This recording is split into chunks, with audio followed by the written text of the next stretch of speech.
paz do Senhor, bom dia. Que a paz do Senhor invada o seu lar, sua família, todas as atividades que você for fazer nesse dia. Pois nós somos um povo diferenciado. Somos o povo escolhido por Deus. O povo a quem Deus destinou nessa terra com uma missão, um propósito. Vejamos hoje, meditando na palavra do Senhor, o que distingue o povo de Deus. E para começar, vamos meditar na palavra do Senhor que está em Êxodo 33, o versículo 15 e 16. Então lhe disse Moisés: se a tua presença não vai comigo, não nos faça subir deste lugar. Pois como se há de saber que achamos graça aos teus olhos, eu e o teu povo? Não é, porventura, em andares conosco, de maneira que somos separados, eu e o teu povo, de todos os povos da terra? Espiritualmente falando, o que distingue uma pessoa da outra? E quando nós pensamos num coletivo, o que distingue um grupo de pessoas de um outro grupo de pessoas? Colocando isso em outras palavras, o que distingue o servo e o povo de Deus das demais pessoas? Convido você a refletir comigo nesse dia sobre esse assunto. A expressão homem de Deus, mulher de Deus, povo de Deus, igreja de Deus são muito comuns. Provavelmente você já tenha escutado alguma vez. Mas bíblica e verdadeiramente, o que é ser de Deus? Será que é ir somente à igreja uma ou duas vezes por semana? Será que é isso? Ou tem mais características? Venha comigo. O livro de Êxodo foi escrito por Moisés. E qualquer que tenha um pouquinho de conhecimento bíblico sabe que Moisés foi um homem de Deus. Os versos que nós lemos aqui é um diálogo entre Moisés com Deus. Nesse diálogo, Moisés roga a Deus que acompanhe o povo na caminhada pelo deserto até a terra prometida, não retirando a sua presença por causa do pecado do povo. Moisés fundamenta esse argumento que justificaria o seu pedido com uma indagação muito esclarecedora. Ele diz o seguinte: não é porventura de andares conosco, de maneira que somos separados, eu e o teu povo, de todos os povos da terra? Atente bem para isso, pois essa parte é vital para a nossa saúde espiritual, sermos separados. Moisés nos revela que o que torna alguém povo de Deus e o que é que torna o povo de Deus distinto dos demais. Ele afirma nessa pergunta dirigida a Deus que ele e o povo israelita eram separados de todos os povos da terra, fala no versículo 16. Como assim separados? Separados por Deus para um propósito especial, para uma missão especial, o que Israel foi. Separados para manifestar o poder de Deus ao mundo, sua palavra, seu filho, o Messias desejado. E Moisés, naquela ocasião, foi separado por Deus dentre todo o seu povo para liderar, e foi preparado no palácio para ter uma mentalidade de uma pessoa livre. Mas esse ser separado só se concretiza pelo fato do Senhor andar com eles. Andar com eles no deserto, estar dia após dia com eles. Para Moisés, se o Senhor deixasse de andar com eles, então deixariam também de ser o povo de Deus separado dos demais. Eles iam tornar-se só mais um povo, só mais uma etnia andando pela terra. E daí vem a motivação para a oração de Moisés, rogando, clamando pela presença do Senhor, dizendo: sem a tua presença, se ela não for comigo, não nos faça sair deste lugar. Pense por um tempo sobre essa frase dita por Moisés. Também foi dita por Davi: retire-me tudo, Senhor, mas não retire de mim a tua presença. Então, meu amado, a presença de Deus na nossa vida, no nosso dia a dia, é o que de mais valioso que nós temos. O toque da sua mão, nos guardando, nos animando, nos capacitando, nos fortalecendo dia após dia, sondando os nossos corações, sabendo coisas que só Ele pode saber e só Ele sabe. Moisés nesse momento está ali, com uma multidão no meio do deserto, abastecido e protegido milagrosamente pelo Senhor. E ele sabe que o Senhor deixar de estar com eles, então não contarão mais com a provisão, com a proteção, com o cuidado. E isso era sinônimo de condenar todo aquele povo à morte lenta e agonizante no deserto. Quando Moisés diz: nós não sairemos daqui se o Senhor não for conosco, ele diz, em outras palavras, que ele prefere morrer no deserto do que viver por aí perambulando sem Deus, sem a presença de Deus. Ele está dizendo que a vida só teria sentido real se Deus estivesse com eles. E ele afirma que é justamente essa presença do Senhor que os faz diferentes, distintos, separados dos demais povos da terra, que os faz especiais por causa de Deus em suas vidas. Agora, meus amados, olhemos para a nossa própria vida, o nosso dia a dia. Nós também preferimos a morte antes de viver sem Deus? Isso é muito forte.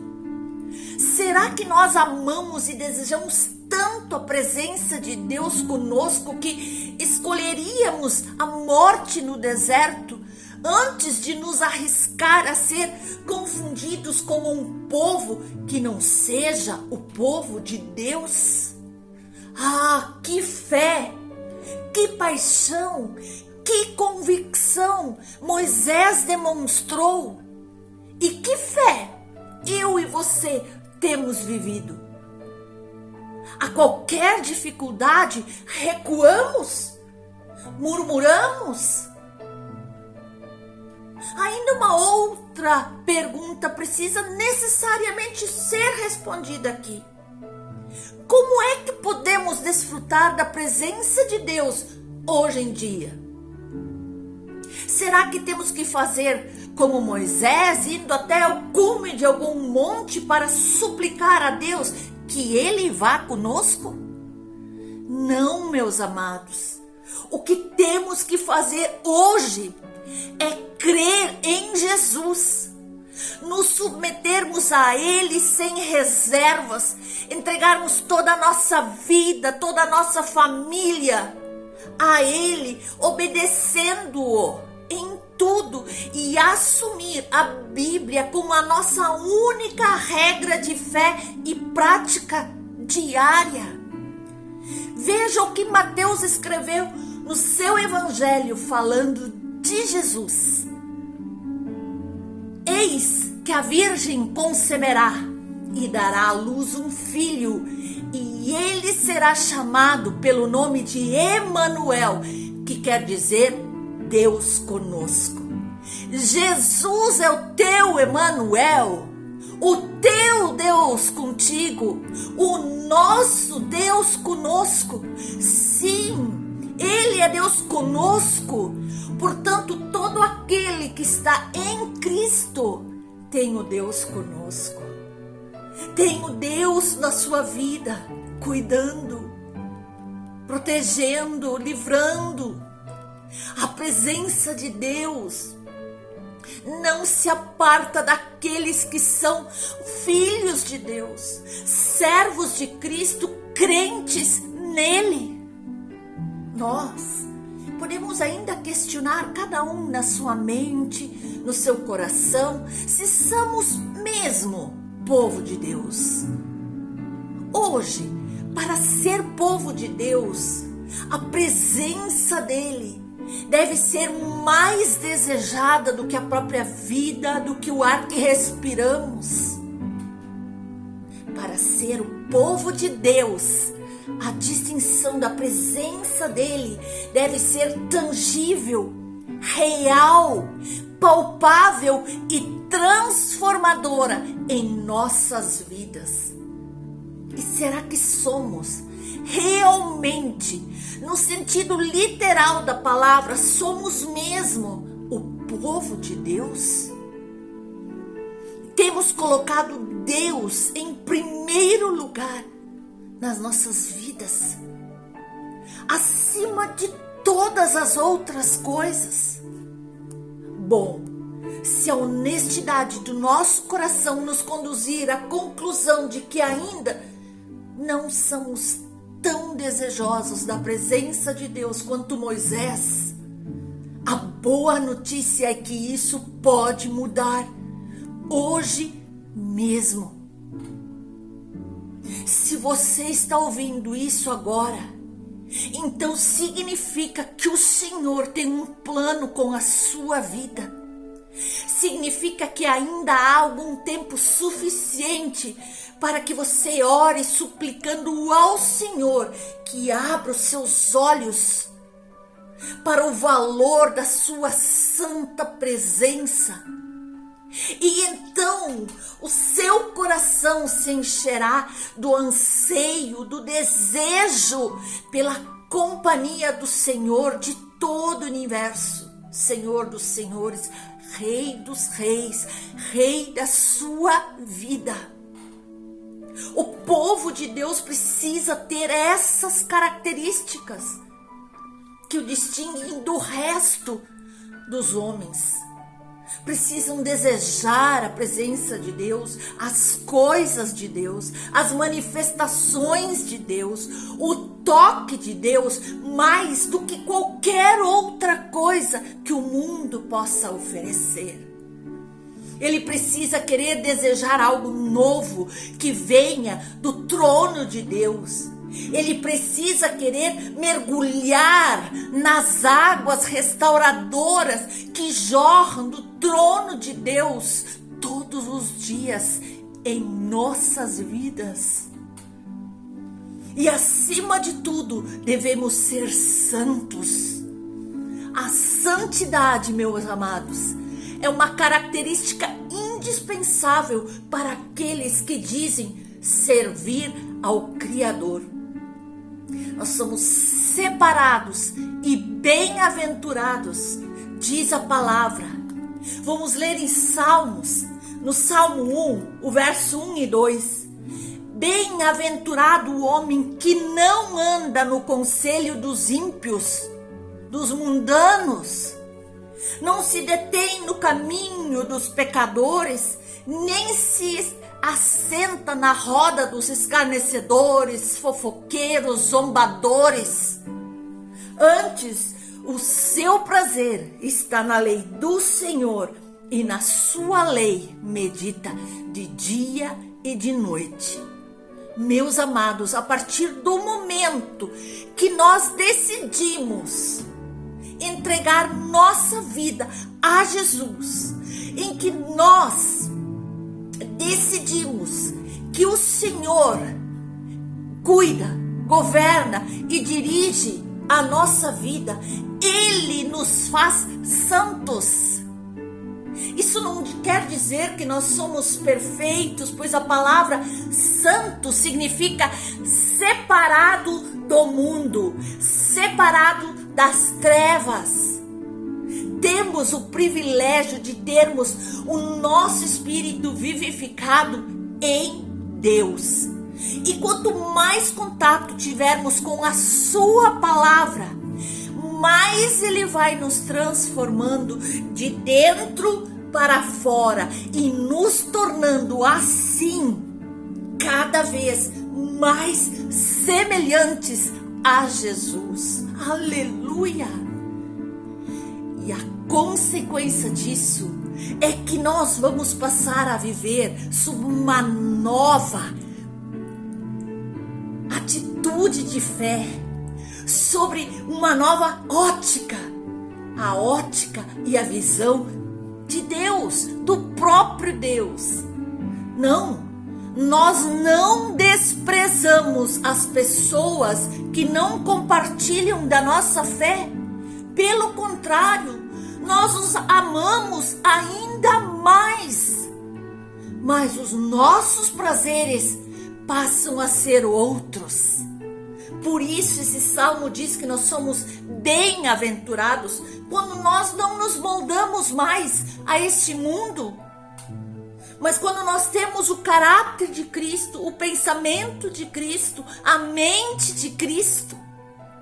E nós fomos separados e chamados para influenciar justamente essa geração.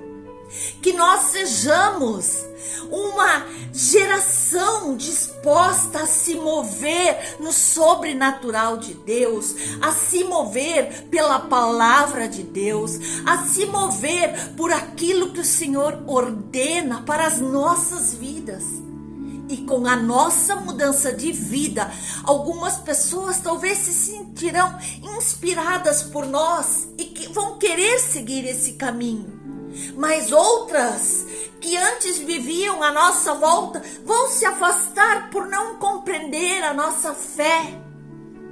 Não devemos nos sentir rejeitados, tristes. Devemos orar por essas pessoas, amá-las. Em algum momento, quando precisarem de ajuda, se lembrarão de nós e seremos a sua referência de esperança, de amor, de paz, de mão estendida, porque agora estamos em Cristo e nós somos luz, luz no meio da escuridão, luz no meio das trevas. Nós devemos nos colocar na posição que Deus nos outorgou, a de influenciadores, não a de influenciados pelo mundo. Ah, como somos felizes por termos descoberto a verdade e podermos ser instrumentos do Senhor para que outras vidas possam ser tocadas, transformadas através de nós. Aleluia! Além disso, o importante é termos amor em nossas vidas. Devemos amar uns aos outros, sobretudo em nossas palavras, em nossos gestos e comportamentos, demonstrar este amor todos os dias. Devemos ter compaixão, bondade, humildade, mansidão, paciência nas mais adversas situações. Essas características devem ser predominantes nos filhos de Deus. E então saberemos quem serve e quem não serve a Deus. Logo, eu e você não vamos mais agir como as pessoas deste mundo, mas vamos ter características exclusivas de povo escolhido, separado, transformado por Deus. Que Deus ajude aqueles que vivem uma fé medíocre, que se contenta com qualquer coisa além da sua presença. Que Ele estenda sua paciência, sua misericórdia sobre a sua vida. Que o Senhor derrame da sua graça sobre todos nós e vá conosco.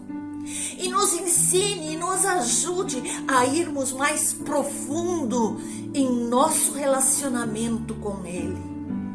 Hoje é momento de decisão e por isso oremos. Pai,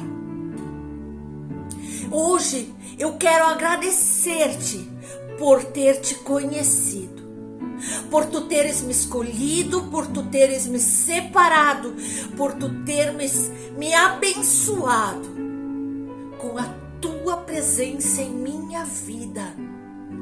Eu quero te agradecer porque tu és maravilhoso, tu tens cuidado de mim, da minha família, e o meu prazer está em ti.